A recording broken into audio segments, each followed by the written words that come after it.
A nickel is 5 times more than what you need if you don't have a penny to your name. That's where I found myself in the summer of '65.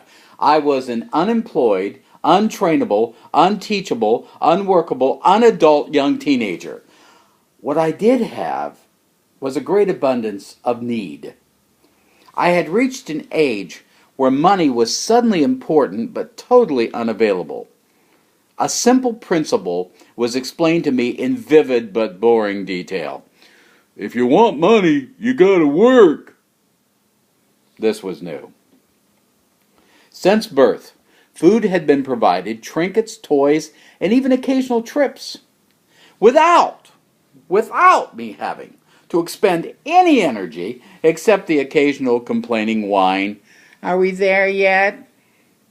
But now, when I requested money, my parents were suddenly a dry well, asking me to pursue odd jobs in order to procure some personal finance. Now, there is a reason they call them odd jobs. The jobs are odd.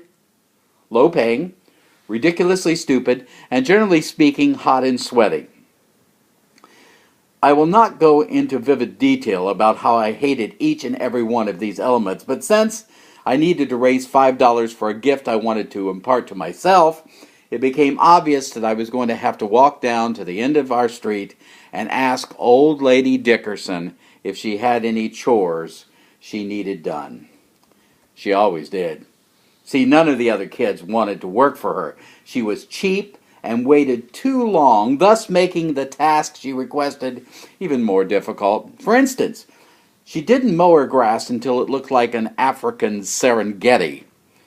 And because she had a house full of cats, on those rare occasions when you needed to go in for a drink of water, you had to hold your breath, otherwise you would faint from the deadly feline perfume.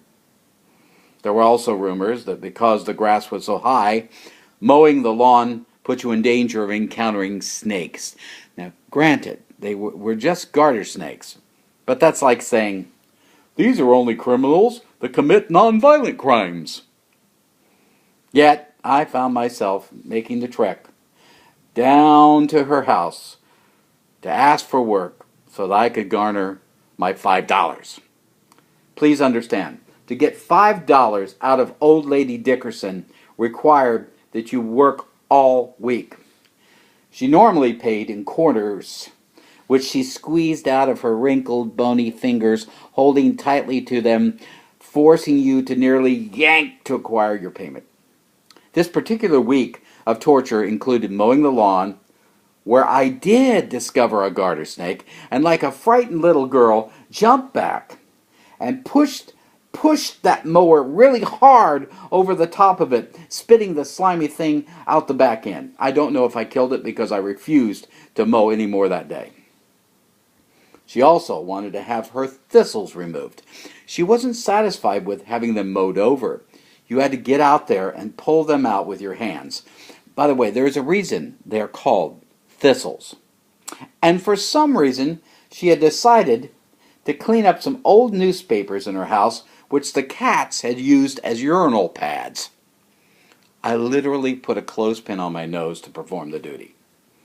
At the end of my 5 days of hard labor, she just decided to pay all at once instead of in her giving out of quarters. Would you believe that old lady stiffed me $1 and only gave me $4? It was fine.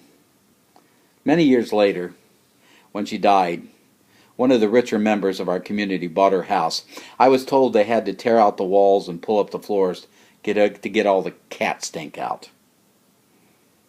Did I learn anything from working for old lady Dickerson?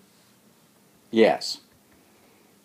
I learned that I did not want to work with reptiles at the zoo, that thistles can pretty much have their way in my yard, and that it is always a good investment to find a young man or young lady to mow your lawn.